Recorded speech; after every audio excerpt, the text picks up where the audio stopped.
राकेश गर्ग जी कुरुक्षेत्र से। राधे राधे। राधे राधे महाराज जी, आपके चरणों में कोटि कोटि प्रणाम। महाराज जी, श्री राधा दामोदर जी का निम्न कोटि का दास हूँ जो चारों ओर से भयंकर प्रतिकूलताओं से घिरा हुआ हूँ। कई बार ऐसा डर लगता है कि ये प्रतिकूलता मुझे परास्त ना कर दे। कौन सी प्रतिकूलता ऐसी हो सकती है जिसमें आप डर रहे हो? दिमाग स्वस्थ है तो क्या फर्क पड़ेगा? दिमाग बीमार, शरीर स्वस्थ है तो फर्क ही फर्क है। नहीं, डिप्रेशन में नहीं चले जाए।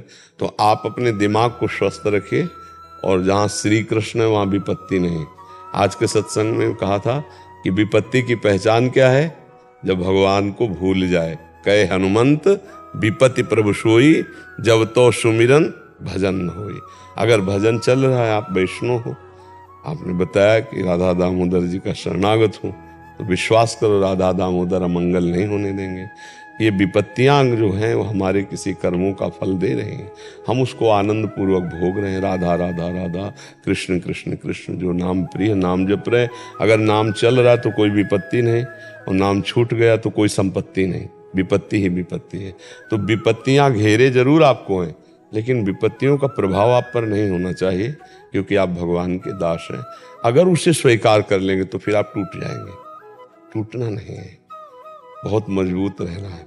जब ऐसा कष्ट होता, अब आप उससे क्या बताए, जब शरीर में कष्ट होता है ना, तो उस प्रभु की तरफ मन होता है कि आप ही कितना बढ़िया है। कष्ट में मन कहाँ होता है? प्रभु की तरफ। अच्छा, इस कष्ट में कौन हमारा है? आप बोलो, कौन हमारा? भगवान के सिवा कौन है? कोई भाई, आप बैठ के पैर दबा सकते हो, हाथ दबा सकते हो, लेकिन पीड़ा को थोड़ी रोक सकते हो। वो भगवान का भरोसा, वो भगवान का हर पीड़ा, हर कष्ट एक मीठा मीठा आनंद देती है, क्योंकि प्रभु का प्रसाद है ना। प्रभु ने ही तो पास किया है ये कष्ट। जाओ, तभी तो हमारे पास है, नहीं तो हम हरिदास हैं, भगवान के दास हैं। कोई विपत्ति हमारे पास आ कैसे सकती? इसका मतलब मेरे प्रभु ने भेजा है, और प्रभु ने भेजा है तो स्वागत है। जब मीरा जी को कहा कि गिरधर का चरणामृत है तो पी गए, जबकि दासी ने बताया कि जहर है चरणामृत ने उनका नहीं। जब कहा गिरधर का चरणामृत तो पी गए। तो ऐसे ही हमको हर जहर पीना है। अपमान, निंदा, कर्मों के प्रारब्धानुसार शरीर भोग, हम इनको कष्टों को भोगते हुए, नाम जपते हुए अपने स्वामी के समीप पहुंच रहे हैं। बिल्कुल चिंता मत करो, हमारी प्रार्थना को समझना आप। हाँ बिल्कुल, कोई विपत्ति आपका बाल बांका नहीं कर सकती। आप हरिदास हैं, प्रियालाल के दास हैं आप। हाँ, परिस्थितियां होती हैं, उस परिस्थिति में भी झांक के देखो, एक रास्ता है जो आनंद का है, वो भगवान का समय। उस समय बस लग जाओ, कृष्ण कृष्ण कृष्ण कृष्ण, हे करुणा में, हे प्रभु, हे नाथ, मैं आपका हूँ।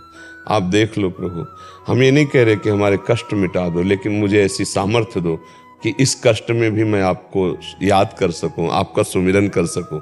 यही आनंद का विषय है कि हर कष्ट में तुम्हारा हम सुमिरन करेंगे कि हे प्रभु, आपके द्वारा दिया हुआ हर गम, हर कष्ट, और किसी से नहीं कहेंगे। क्यों? क्योंकि आप हमारे हो, और आप सर्वज्ञ हो, सर्वत्र हो। तो मेरे स्वामी, आपने ही पास करके तो दुख भेजा है, तो मुझे उस सुख की क्या जरूरत? जो आपने दुख भेजा वो हमारे लिए करोड़ों सुख से बढ़कर है। मैं आह भी नहीं करूंगा और उस दुख को सहूंगा, और राधा राधा राधा, कृष्ण कृष्ण कृष्ण ऐसा गाऊंगा। हमें क्या परेशान? देखो, प्यार किया जब प्रभु से, तो फिर अब तन की और धन की और लोक की परवाह नहीं। एक बार तो मरना ही है, अब प्यारे के लिए मरूंगा। जब हमें वैसे ही कर्म भोगने थे, तो अब आपके होके भोग रहे हैं, हमें क्या परेशानी है? आप मत मिटाओ, लेकिन हमारे दुख में आपकी याद बनी रहे, इतनी कृपा कर दो। ये जरूर मांगना चाहिए कि दुख मिटा दो, ऐसा तो हम नहीं कहेंगे आपसे, आपने भेजा ही है, पर ऐसे दुख में मैं आपकी याद न भूलूं, आपको पुकार पुकार करके जीऊं, इतनी मुझे सामर्थ्य दे दो कि हर दुख में मैं आपका नाम दूं। ये बहुत आनंद है। सही आपसे कहते, प्रेम में बहुत आनंद है। जब एकांत में दुख होता है, कोई अपने पास ना हो, तब बातें करो प्रभु से, देखो कैसा रोना आएगा। हे नाथ, आपके सिवा कोई, हम भले नहीं देख पा रहे, लेकिन आप तो सुन पा रहे हैं। आप सर्वज्ञ हैं, आप सब जगह हैं, आप सब दर्शी हैं, तो आप मुझे देख रहे हैं। तो प्रभु देख लो, आपके सिवा कोई नहीं। नाथ, मुझे एक सामर्थ्य दे दो कि मैं आपको पुकारूं, आपकी याद में डूबा रहूं।